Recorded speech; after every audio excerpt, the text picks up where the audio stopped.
வாக்யஜ்ஞேன கல்பதாம்.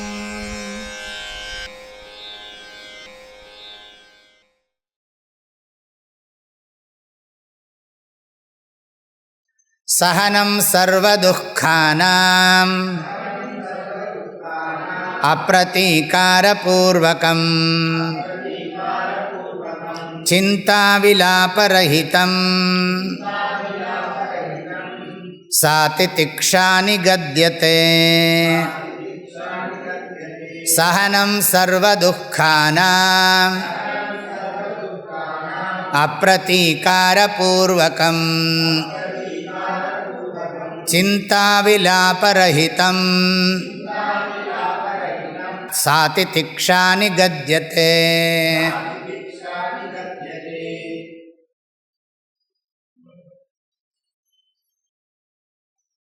இவர் என்ன சொல்கிற, சந்திரசேகர பாரதி மகா சுவாமிகள் உபரத்தி வந்தாலே குளிர் வெப்பம் தெரியாதுங்கிறார். உபரத்தி நல்லா ஸ்ட்ராங்காக இருந்ததுன்னா இந்த குளிர் சூடு இதெல்லாம் ரொம்ப தெரியாது. நமக்கு தெரியும், பதஞ்சலி யோக சூத்திரத்தில் படிச்சிருக்கோம், இவன் தியான யோகியானவன் அந்த யோக சக்தியினால் அவனால் உடம்பில், அதாவது வேணும்னா உடம்பில் ஒரு குளிர்ச்சியை உண்டு பண்ணிக்க முடியும், வேணும்னா உடம்பில் சூட்டையும் உண்டு பண்ணிக்க முடியும்னு படிச்சிருக்கோம். யோகத்துக்கு, யோக சக்திக்கு அப்படி இருக்குது. வேணும்னா வேணும், ஏசியும் வேண்டாம், ஹீட்டரும் வேண்டாம். எவ்வளோ கன்வீனியன்ட்டு பாருங்கள். ஆனால் உள்ளேருந்து ப்ரொடியூஸ் பண்ணணும், உடம்புக்குள்ளேருந்து பிராணாயாம பலத்தினால பண்ணணும். வேணும்னா உடம்பை குளிர வைக்கலாம், வேணும்னா உடம்பை சூடாக்கிக்கலாம். அது யோகிக் பவர். ஆனால் யோகிக் பவர் மாதிரி சொல்லலை அவர். ஆனால் என்ன சொல்கிறார், இந்த உப்பரத்தி ரொம்ப இதாக இருக்கிறதுனால, வெளி விஷயங்களை பற்றியே நினைக்காததுனால, அந்த வெளி விஷயங்கள் இவனுக்கு ரிஜிஸ்டர் ஆகாததுனால அந்தளவுக்கு பலம் வந்துடுறது. என்ன சொன்னாலும் அது போகிறதில்ல, இவன் மாதிரி இருக்கான், எப்போ பார்த்தாலும் இப்படியே இருக்கான், எதுவும் அவனுக்கு ரிஜிஸ்டரே ஆகமாட்டேங்குது. யார் என்ன சொன்னாலும் அதெல்லாம் ரிஜிஸ்டர் ஆகிறதில்ல. அந்த அளவுக்கு மைண்டு என்னது ரொம்ப இன்ட்ரோவர்ட்டாக போயிடுது, உள்நோக்கி போயிடுது மனம். அதனால் அப்படி இருக்கிறதுலே அவனுக்கு தெரியாதுங்கிறார். சூடாவது குளிராவது ஒன்றும் தெரியறதில்லை அப்படிங்கிறார். ஆனாலும் அந்த கால கர்ம காலாதி வசாத்துங்கிறார். ஒரு இப்படிலாம் இருந்தால் கூட ஏதோ கர்மா வினைப்பயனாலேயும் ஏதோ ஒரு காலத்தினாலேயும் அது வந்தாலும் கூட அப்படிங்கிறார். உபரத்திலேயே தெரியாதான், அப்படி ஒருவேளை வந்ததுன்னா அதையும் பொறுத்துக்கிண்டா போரும் அப்படிங்கிறார். தத் பிரசக்தௌ அப்பி தத் சகனரூபா திதிக்ஷா சித்தியதி. அது திதிக்ஷ வந்துடுங்கிறார். உபரத்தியோட பலன்கிறார். உபரத்தியோட பலன் அவர் அப்படி கொண்டு போகிறார். உபரத்தி நல்லா இருந்ததுன்னா அது ரிஜிஸ்டரே ஆகாது. சப்போஸ் ரிஜிஸ்டர் ஆனாலும் பொறுமை பலமாக வந்துடுங்கிறார். அதை எதிர்த்துண்டு பொறுமைங்கிற குணம் வந்துடுங்கிறார். பொறுமைன்னா சகிச்சுக்கிறது, கஷ்டத்தை சகிச்சுக்கிற சுபாவம். முக்கியமாக குளிரத்தான் சொல்கிறாங்க. ஏன்னா அந்த காலத்துலலாம் வெதர் கண்டிஷன் ரொம்ப தெரியும். இப்போல்லாம் நம்ம எல்லாத்துக்கும் வச்சுன்னு இருக்கோம். அவர் நல்லா சொல்ல போகிறார். அதாவது நம்ம என்ன பண்ணுறோம், கம்பளினால் குளிர் வந்தால் கம்பளி எடுத்து போத்திக்கிறோம், வெயில் அடித்தா விசிறி எடுத்து விசிறிக்கிறோம். கம்பள வியஜனாதிபிகி அப்படி சொல்கிறார். ஆதிபிகி சைத்திய ஔஷ்ணியாதி துக்க பிரதீகாரா. குளிரையும் உஷ்ணத்தையும் அதனால் வரக்கூடிய துன்பத்துக்கு பிரதீகாரம் பண்ணுறது உலகத்தில் பார்க்குறோம். லோக பிரசித்தா. வழக்கம் ரொம்ப சூடாக இருந்தால் விசிறி எடுத்து விசிறிக்கிறான், ரொம்ப குளிராக இருந்தால் ஷாலோ ஸ்வெட்டரோ போட்டுக்கிறான். இது உலகத்தில் நம்ம பார்க்குறோம். அதாவது அதுக்கு தான் பிரதீகாரம். பிரதீகாரம்னா என்ன, அதுலேருந்து தன்னை ப்ரொடெக்ட் பண்ணிக்கிறதுக்காக பண்ணக்கூடிய காரியம் பிரதீகாரம், ரியாக்ஷன். பிரதீகாரம்னா அதுக்கு ஒரு ஆக்ட் பண்ணுறோம், ஒரு செயல் பண்ணுறோம். ஒரு ஷால் எடுத்து போத்திக்கிறோம், இல்லாட்டி விசிறி எடுத்து வீசிக்கிறோம். ஏன்னா அது எதிர்ச்செயல். அந்த சூட்டை தாங்கிக் கொள்வதற்காக விசிறியை, சூட்டிலிருந்து விடுபடுவதற்காக விசிறி கொள்ளுகிறோம். குளிரிலிருந்து பாதுகாத்து கொள்வதற்காக நாம் கம்பளியை போற்றிக் கொள்ளுகிறோம். அதான் அது இல்லைன்னு வச்சுக்கோங்க. சப்போஸ் விசிறி கிடைக்கல, எனக்கு எப்போ பார்த்தாலும் இங்கே நம்ம வித்யாபீடத்தில் அடிக்கடி கோபம் ஜாஸ்தி வருது. நான் நிறைய விசிறி வாங்கி வாங்கி போடுவேன். வர்றவங்கள்லாம் வெய்ய காலத்தில் விசிறி கேட்டோம் எடுத்துன்னு போயிடுவாங்களேன்னா, போனால் போயிட்டு போயிடுவேன், வாங்கி போட்டுட்டே இருக்குது. எடுத்துன்னு போனால் போயிட்டு போய்ட்டு என்ன பண்ண போகிறான் அதை வச்சுன்னு அட்லீஸ்ட் கடைசியில் வெந்நீர் அடுப்பில் போடுவானோ என்னவோ, போட்டு போகிறானே. எத்தனை தான் வாங்கி போடுறதுன்னா, அது போகிற வரைக்கும் வாங்கி போட்டுட்டே இருங்கோ. நம்ம சொன்னால் இவருக்கு விவரம் தெரியாது, நம்மளை சொல்லிவிடுவான். எப்படி இந்த சாமி வரம் கொடுத்தாலும் பூசாரி வரம் கொடுக்காதுன்னு ஒரு பழமொழி.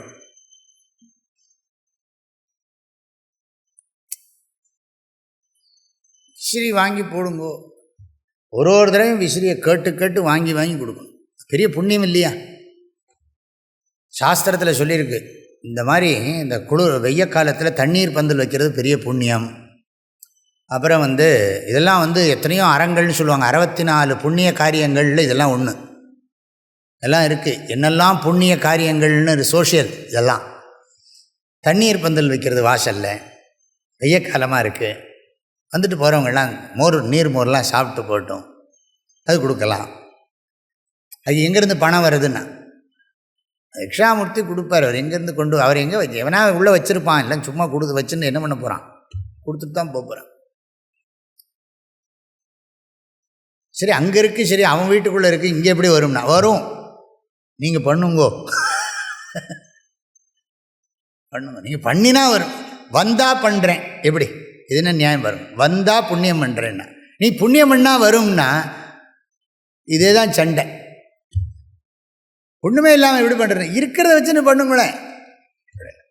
என்னெல்லாம் இருக்குது, புண்ணியம் பண்ணுறதுக்கு நிறைய சண்டை போட வேண்டியிருக்கு. ஒன்றும் தப்பா இல்லை சொன்னால் அப்புறம்லாம் புரிஞ்சுன்னு விட்டாங்க எல்லோரும். எல்லாம் பின்னால் ஏதோ காரணம் இருக்குது சொல்லி அதுக்கு ரொம்ப நாள் ஆகுது டைம் எடுக்கிறது. அப்போவும் ஒரு தடவையும் ஒரு புண்ணியம் பண்ணுறவும் சந்தேகம் வரதான் செய்யுது. அது மனுஷ சுபாவம். அப்படி நடக்காட்டி போனால் போயிட்டு போகிறது, எல்லாமே போயிடுத்து. நான் போனால் போயிட்டு போகிறது. இத்தனை நாள் பண்ண புண்ணியத்துக்கு சந்தோஷம் கிடைக்கும் இல்லையா? எதுக்கெல்லாம் இதெல்லாம் சொல்கிறோம்னா, இதெல்லாம் அந்த காலத்தில் நாங்கள்லாம் சின்ன குழந்தை வயசில் பார்த்துருக்கோம். ஊர் முழுக்க எங்கே பார்த்தாலும் தண்ணீர் பந்தல், ஒரு இடத்துலையும் மோர் எப்படி இருக்குன்னு டேஸ்ட் பார்க்குறதுக்காகவே போவோம். இங்கே எப்படி இருக்குது, இது மிளகாய் அதிகமாக போட்டு விட்டான் இவன், இது இஞ்சியே இல்லை, இது வெறும் தண்ணி, என்ன தானம் வேண்டி கிடக்கு. எல்லாம் ஊரில் அத்தனை தண்ணீர் பந்தலையும் போய் கமெண்ட் அடிக்கிறது தான் வேலை.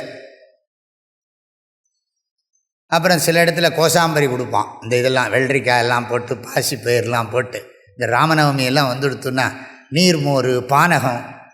எந்த தேசம், என்ன தேசம் இது, நாடு. இப்போ எல்லாம் கதவை சாத்தின்னு வீட்டுக்குள்ளே அதுக்கு வேறு முன்னாடி ஒரு கேட்டை வேறு போட்டுருக்கான். அது இந்த கதவை திறந்தால் கூட அந்த கதவை திறக்க முடியாது. ஏன்னா வந்துவிட்டான், நான் அடித்து எடுத்துன்னு போயிட்டான்னா இல்லையா? ஃப்ளாட்டில் இருக்கார் வேறு, அதனால் இப்படி வேறு பார்க்க வேண்டியிருக்கு. அது போராட்டத்துக்கு அங்கேருந்து ஒரு கேமரா வச்சு வேறு இங்கே வேறு ஒன்று பார்க்குறது. இதெல்லாம் பார்த்துட்டு திறந்து உடனே கதவை சாத்திடணும். மகாலட்சுமி நித்தியவாசம் பண்ணுவோம். அந்த காலத்துலலாம் என்ன பண்ணுவாங்கன்னா, காலம்பரை வீட்டு கதவை திறந்து வச்சுருவாங்க, வாசலில் விளக்க வச்சு எல்லாம் பண்ணி. மகாலட்சுமி வரான்னா பயமாகவே இருக்குது. மகாலட்சுமி வருதோ பேய் வருதோ தெரியலேன்னா பயமாக இருந்தது. இந்த மாதிரி ஒரு ஓட்டை வச்சுருந்தாங்க, இப்படி லென்ஸில் வழியாக பார்க்குறது, யார் இது இப்படி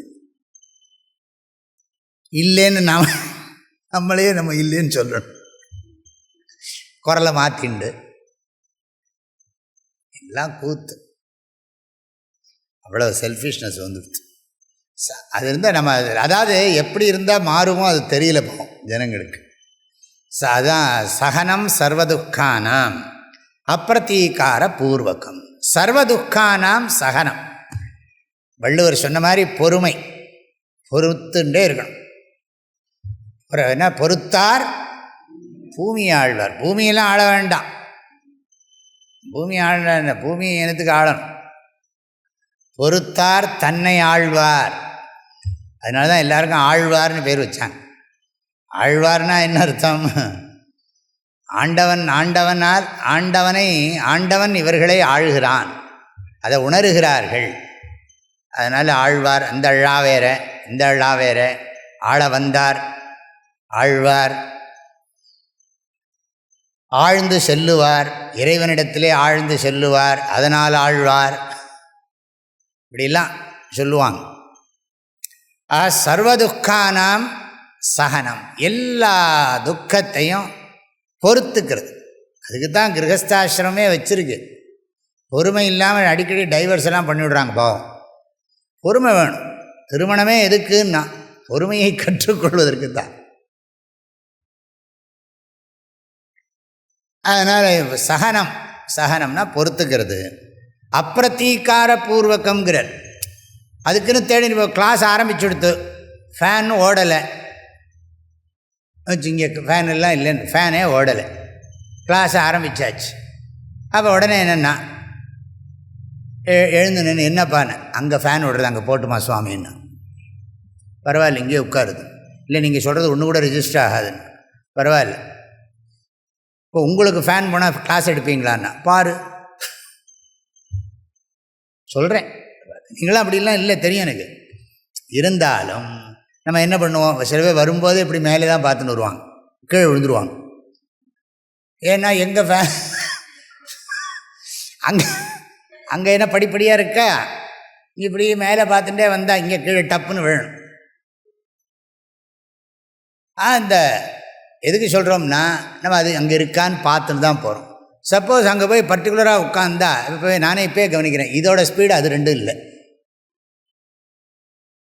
இங்கேயே தெரியுது ஒரு ஃபேன், என்னோடய ஃபேன் எவ்வளோ ஸ்பீடாக சுற்றுறது பாருங்கள். ஏன்னா அது வீடியோ. இங்கேருந்து வர்றதெல்லாம் பத்தலை வச்சுக்கோங்க. ரொம்ப வந்ததுன்னு சொன்னால் அங்கே வீடியோவில் வந்து சவுண்டு அதிகமாகிடும். அப்போ நான் அக்னி ஜுவாலையில் தான் பேசணும். ஜுவாலா சதஸ்ன்னு ஒன்று வைக்கிறாங்க ஆந்திராவில். வெய்ய காலத்தில் எல்லோரும் நெருப்புக்குள்ளேயே, இதுலேயே காக்கிநாடாவில் மே மாதம் வெயிலில் இமேஜின் பண்ணி பாருங்க, ஆல்மோஸ்ட் 48-49 டிகிரி இருக்கும். ஜுவாலா சதஸ், அதில் வேதாந்தம், பிருகதாரண்யக உபனிஷத். அப்படியே வேத்து கொட்டிகிட்டே இருக்கும், பேசணும், கேட்கணும். இதெல்லாம் உங்களுக்கு எக்ஸாம்பிளுக்காக சொன்னேன், மனசில் இதெல்லாம் பதியணுங்கிறதுக்காக, வேற ஒன்றும் இல்லை. ஸ்லோகத்தில் என்ன இருக்குது, பொறுத்துக்கிற ஒரு குணம். அதுக்காக தேடின்னு இருக்கக்கூடாது, அலையக்கூடாது. இதுலலாம் டைம் வேஸ்ட் ஆகிடுமா. அதனால் நமக்கு ஞானம் வந்தாச்சுன்னா எப்போ சரீரம் போனால் என்ன, ஞானத்தை சீக்கிரம் சம்பாதிக்கிறதெல்லாம் நமக்கு லட்சியமே தவிர உடம்பை ரொம்ப ப்ரொடெக்ட் பண்ணுறதுல நமக்கு லட்சியம் இல்லை. உடம்பை ப்ரொடெக்ட் பண்ணாலும் அது ஞானத்துக்காக தான். ஆனால் அதில் இதுக்காக வேண்டி ரொம்ப ஓவராக சில பேர் எப்போ பார்த்தாலும், இன்றைக்கி சிவராத்திரியில் இங்கே சாப்பாடு இல்லைன்னு சொன்னால் 2 நாளைக்கு முன்னாடியே ரூமில் சேர்த்து வச்சுனுட்டா. ஆசிரமமே எப்படின்னா கிரகஸ்தாசிரமம் எப்படி இருக்கும், இதுக்குன்னே இருக்குது. இப்படிலாம் பண்ணுவாங்க. அப்பிரத்தீகாரம், பிரத்தீகாரம்னு சொன்னால் அதுக்கு ரியாக்ட் பண்ணுறது, இருங்கோ உடனே போய் அதை ப்ரொடெக்ட் பண்ணிக்கிறது. அதெல்லாம் கிடைக்கலன்னா பரவாயில்ல, கொஞ்சம் சகிச்சுப்போமே, கொஞ்சம் வெயில் தான் அடிக்கட்டுமே. இப்போ வெங்கடாஜலபதிக்கு போகிறோம், இதெல்லாம் தான் அதுக்கு தான் நம்ம இந்த தபஸெல்லாம் வச்சுருக்கோம். இந்த சகிச்சுக்கிறத நாமளாக விரும்பி பழகிறதுக்காக. எப்போதாவது ஒரு சமயத்தில் இந்த மாதிரி சிரமங்கள் வந்தால் அதுக்கு நமக்கு ஒரு ட்ரைனிங் வேணும் இல்லையா. எல்லா ஃபீல்டுலேயும் அப்படி இருக்கே. மிலிட்ரியிலலாம் எவ்வளோ ட்ரைனிங் கொடுக்குறாங்க. மிலிட்ரியில் போய் ஜாயின் பண்ணால் என்னெல்லாம் அவங்களுக்கு ப்ராப்ளம் வரும், அதுக்கெல்லாம் எவ்வளோ ட்ரைனிங் இருக்குது. இத்தனைக்கும் அவன் சம்பாதிச்சு இங்கே வீட்டுக்கு அனுப்பணும், அவன் தன்னை எவ்வளோ கஷ்டப்படுத்திட்டு வாழணுங்க. இந்த லௌகிக்கமாக இந்த தேசத்தை ப்ரொடெக்ட் பண்ணுறதுக்கே இவ்வளோ சகிச்சிக்க வேண்டியிருக்கே, இதெல்லாம் எக்ஸ்டர்னல் ஆப்ஜெக்ட்ஸை ப்ரொடெக்ட் பண்ணுறதுக்கே. அப்போ நம்ம மோட்சத்தை அடையிறதுன்னா எவ்வளோ தூரம் எவ்வளோ விஷயத்தை சகிச்சுக்கணும் வாழ்க்கையில். பேஷன்ஸ் ரொம்ப வேணும். நான் இதை தான் இப்போ நான் பேசுகிறதே நீங்கள் சகிச்சுக்கணும். சுவாமிஜி இவ்வளோ சொல்லிகிட்டே இருக்காரு, அடுத்த ஸ்லோகம் போக மாட்டேங்கிறாரு, சகிச்சுக்கோங்கோ. சகனம், டாலரன்ஸுங்கிறான். சகிச்சு தான் இந்த தேசம் இப்படி ஆயிடுத்துன்ட்டான் ஒருத்தன். ஓவர் சகனமும் ப்ராப்ளம். அப்போது இந்த பொறுமை பழகிறது, திதிக்ஷா, சீதோஷ்ண சுகதுக்காதி சகிஷ்ணுத்வம் அப்படின்னு தத்துவபோதத்தில் படிச்சிருக்கோம். இங்கே ரொம்ப இது கிளாஸ் போடுறார் அவர். திதிக்ஷான்னு சொன்னால் துக்கம் வர்ற போது அதை பொறுத்துக்கணும், அப்பிரதீகாரம். இதுக்கு இன்னொன்று சொல்கிறேன். இப்போ திடீர்னு வேதாந்தம் படிக்க நிறைய பேர் ஜோசியம் பார்க்க ஆரம்பிச்சிட்டாங்க. அதுதான் ரொம்ப கஷ்டமாக இருக்குது. வேதாந்தம் படிக்க வந்திருக்கான், இவனுக்கு உபாதியே கிடையாதுன்னு நம்ம பாடம் நடந்துட்டுருக்கு. இவன் சொல்கிறான் எனக்கு ராகு தசை சனி தசைன்னு சொல்லிகிட்டு இருக்கான். அதனால் இப்போ எனக்கு குரு தசை, அதனால் இப்படி இருக்குது அப்படி இருக்குதுன்னு எல்லோரும் நம்ம வேதாந்தத்தில் இண்டிவிஜுவாலிட்டிக்கே ரியாலிட்டி இல்லை. அப்படி இருக்கிற போது ராகுவாவது ஜென்மாவாவது அதுக்கு ஜாதகமாவது ஒன்றும் கிடையாது. என்ன பண்ணுறாங்கன்னா அது வேதாந்தம் உள்ளே போக மாட்டேங்கிறது. ஆசிரமத்துக்கு வேதாந்தம் படித்தா வேதாந்தம் உள்ளே ரிஜிஸ்டர் ஆக மாட்டேங்கிறது. அதுக்கு என்ன காரணம்னு இப்போ ஜோசியன்ட்டு போய் கேட்குறான். எப்படி? நான் ஆசிரமத்தில் இருக்கேன், சாமியார் பாடம் சொல்லித்தராரு, பரவாயில்ல ஒரு மாதிரி சொல்லித்தர்றாரு, ஆனால் எனக்கு அது புரிஞ்சு அது என் வாழ்க்கை மயமாறணும்னா என்ன பண்ணணும், ஏதாவது பரிகாரம் இருக்கா அப்படின்னு பக்கத்தில் இங்கே ஏதோ சின்னமனூரில் ஒரு ஜோசியர் இருக்காருன்னு போய் பார்த்துட்டு வரணும்னு வச்சுக்கோங்க. நீங்களாம் அப்படிலாம் பண்ண மாட்டீங்கன்னு நினைக்கிறேன். அப்போ அவர்கிட்ட போனோன்னு அவர் சொல்கிறார், நீ இங்கேருந்து திருவண்ணாமலை போய் 12 பிரதர்ஷனம் பண்ணிட்டு வா, அதுக்கப்புறம் சாமி சொல்கிறது கொஞ்சம் புரியலாம் அப்படின்னு. தட் இஸ் ஆல்சோ பிரதீகாரம். ஞாபகம், பரிகாரம் பண்ணுறதும் இந்த கிரகங்களுக்கு பரிகாரம் பண்ணுறதும் கூட பிரதீகாரம். இங்கே அப்பிரதீகாரம் சொல்லியிருக்கார், ரியாக்ஷன். எனக்கு நான் ஏன் இப்படி இருக்கேன்னா எனக்கு ரொம்ப கஷ்டமாக இருக்குது, எல்லாம் பண்ணிவிட்றாங்க. சுவாமிகளுக்கே ஜாதகம் பார்க்குறாங்க சிஷ்யர்கள்லாம் பார்த்து, சாமி நல்லா இருக்கணுமேன்னு சொல்லி சுவாமிகளுக்காக ஜாதகம் பார்த்து சுவாமிகளுக்கு பரிகாரம் அவங்க பண்ணிகிட்டு இருக்காங்க. சிஷ்யர்கள்லாம் சேர்ந்து சுவாமிகள் பாவம் உடம்பு சரியில்லாமல் இருக்கார், சுவாமிகளோட ஜாதகத்தை பார்த்து அதுக்கு ஏதாவது அவன் சொல்கிறானா பரிகாரம்னு பார்த்து அவங்க பண்ணின்னு உட்காந்துருக்காங்க. சுவாமிகள் சொல்கிறார், உனக்கும் ஜாதகம் இல்லை எனக்கும் ஜாதகம் இல்லை, நமக்கு நஜாயத்தே மிரியத்தேவான்னு பாடம் நடந்துட்டுருக்கு. அது பாடம் ஒரு பக்கம் இருக்குது, நம்ம பண்ணுறது ஒரு பக்கம் இருக்குது. படிக்கிறது ராமாயணம், இடிக்கிறது பெருமாள் கோயில் தான். என்ன கனெக்ஷன் இது?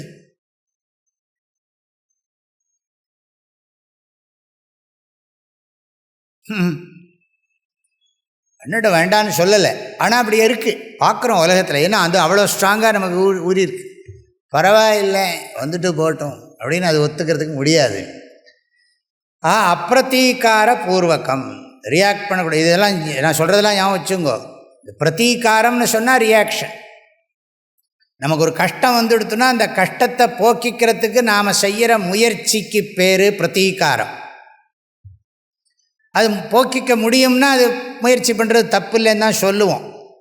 ஆனால் இப்போ பாடம் நடந்துட்டுருக்கிற போது, கிளாஸ் நடந்துட்டுருக்கிற போது எனக்கு கொஞ்சம் சுவாமிஜி எனக்கு கொஞ்சம் டைம் கொடுங்க, நான் போய் விசிறி எடுத்துன்னு வரேன் அப்படின்லாம் சொல்லக்கூடாது. பொறுத்துன்னு படிக்கணும். அந்த மாதிரி அர்த்தம் ஞாபகம் வச்சுக்கணும்.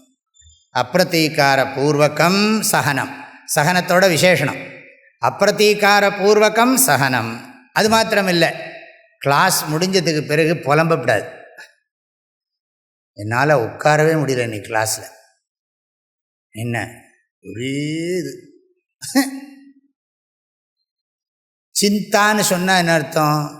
நாளைக்கு எப்படி கிளாஸுக்கு வருதுன்னு இப்போ எனக்கு ஒரே கவலை. வந்தால் ஒரு ப்ராப்ளம், வரலன்னா இன்னொரு ப்ராப்ளம். உங்களை சொல்லலைப்பா, இது சொல்கிறது தான் இன்னும் கஷ்டமாக இருக்குன்னா. அதாவது இதெல்லாம் புரிஞ்சுக்கணும். வாழ்க்கையில் என்னெல்லாம் நம்ம இப்படியெல்லாம் பிஹேவ் பண்ணுறோம் தெரிஞ்சுக்கணும். அதான் சிந்தான்னா உள்ளுக்குள்ள கவலை. ஐயோ இப்படி மாட்டின்னுட்டேனே, சந்நியாசத்தை வாங்கினுட்டேனே, பொறுத்துக்க முடியலையே, கோவமாக வருது, திரும்பவும் வெள்ளை வேஷ்டி எடுத்து கட்டி விடலாமா சொல்கிறேன். இந்த மாதிரி என்னெல்லாமோ வரும்.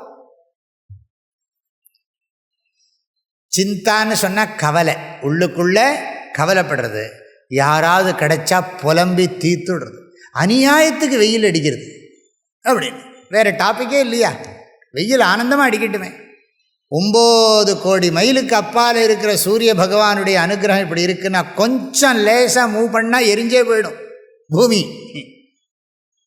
இந்த பூமி இருக்கே கொஞ்சம் அதுலேருந்து அந்த சுத்தின் இருக்கே கொஞ்சம் நகர்ந்ததுன்னா போகிறோம்.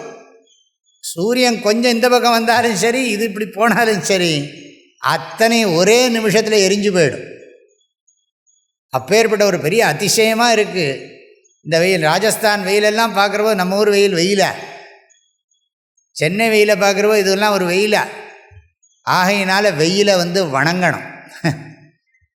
ஆதபஹா, ஆதபஹனா வெயிலை நமஸ்காரம் பண்ணணும், பகவானுடைய விபூதி.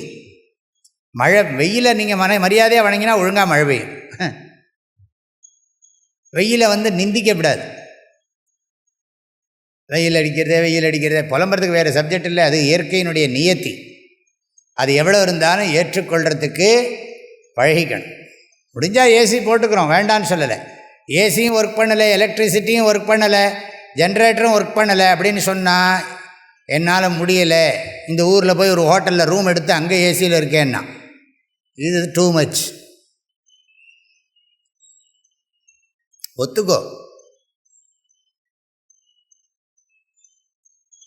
ஆக சிந்தா விலாப ரஹிதம். விலாப்பன்னா புலம்புறது. அது சொல்லின்னு இருக்குது.